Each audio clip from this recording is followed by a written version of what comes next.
ஒரு புஸ்தகத்துல நான் ஒரு கதையை வாசித்தேன். அந்த கதையில ஒரு மியூசியம்ல நிறைய அழகான பாத்திரங்கள் எல்லாம் வைக்கப்பட்டிருந்தது, அழகான வெசல்ஸ் எல்லாம் வைக்கப்பட்டிருந்தது. அதுல வர எல்லாருக்கும் ஒரு பாத்திரத்தின் மேல மாத்திரம் அதிகமாய் கண் இருந்ததா. பா, இது எவ்வளவு அழகா இருக்குல்ல, இது எவ்வளவு ஜொலிக்குது பாரு, இதனுடைய ஷேப் ரொம்ப அழகா இருக்கு அப்படின்ட்டு எல்லாரும் அந்த ஒரு பாத்திரத்து மேல வந்து வைச்ச கண்ணை எடுக்காம பார்த்துட்டே இருக்காங்களாம். எல்லாரும் அவ்வளவு ஆசையா பார்த்துட்டே இருந்தாங்களாம். வெட்ட எல்லா பாத்திரத்தை விட அந்த பாத்திரம் தான் எல்லாருடைய கண்ணுக்கும் அழகா இருந்தது.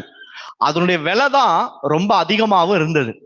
அப்போ மியூசியம் டைம் எல்லாம் முடிஞ்ச பிறகு அந்த மியூசியத்துல இருக்கிற மத்த வெசல்ஸ், மத்த பாத்திரம் எல்லாம் ஒன்னோடு கூட ஒண்ணு பேச ஆரம்பிச்சுதான். இது அந்த புத்தகத்துல எழுதி இருந்தது. எல்லாரும் பேச, அந்த பாத்திரங்கள் எல்லாம் பேச ஆரம்பிச்சுச்சான். எங்க கிட்ட இல்லாதது உன்கிட்ட என்ன இருக்கு, வர எல்லாரும் உன்னதான் பாக்குறாங்க, நீதான் ரொம்ப சொலிக்கிற, நீதான் ரொம்ப அழகா இருக்கிற, உன் மேல வச்ச கண்ணை யாருமே எடுக்காம பார்த்துனே இருக்கிறாங்க, அப்படி என்னதான் உன்கிட்ட ஸ்பெஷாலிட்டி அப்படின்னு சொல்லும் போது அந்த பாத்திரம் சொல்லிச்சா, என்னை உருவாக்கினார் பாரு எஜமானு, அவர் என்ன பல்லாயிரக்கணக்கான முறை ரொம்ப நேரம் என்னை அடிச்சு அடிச்சு அடிச்சு சுத்தியால தட்டி தட்டி என்னை போட்டு உருட்டி உருட்டி காலால மிதிச்சு மிதிச்சு என்னை அதிக மணி நேரம் எடுத்து என்னை வணைய வணைய வணைய வச்சதுனாலதான் இன்னைக்கு நான் உருவாக்கப்பட்டு எல்லாருடைய கண்ணுக்கு நான் அழகா தெரிகிறேன்னாரா.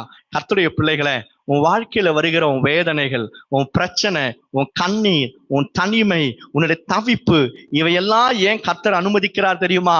நீ தேவனுடைய கனமான பாத்திரமாய் மாறுவதற்கு. அவருடைய கரத்துல தான் நீ இருக்கிற. கவலைப்படாத.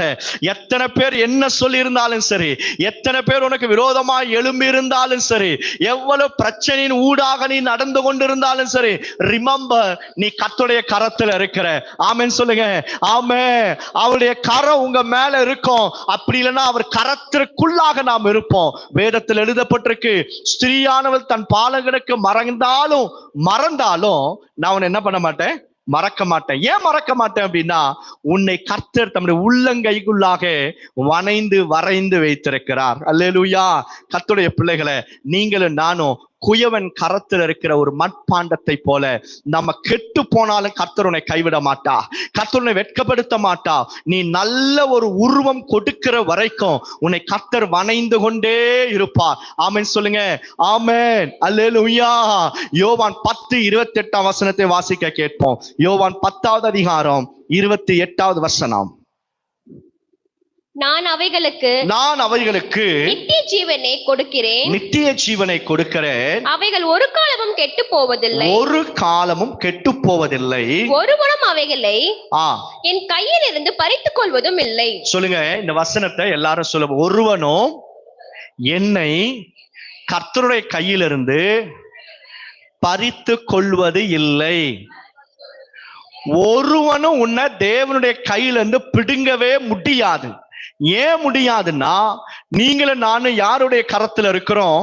கர்த்தருடைய கரத்துல. யார் இவர்?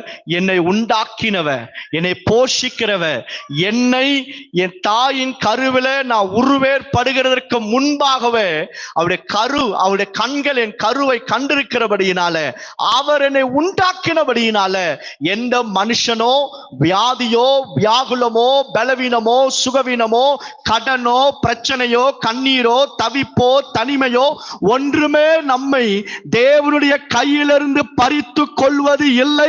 எத்தனை பேரால் ஆமென் சொல்ல முடியும்? ஆமென். அல்லேலூயா.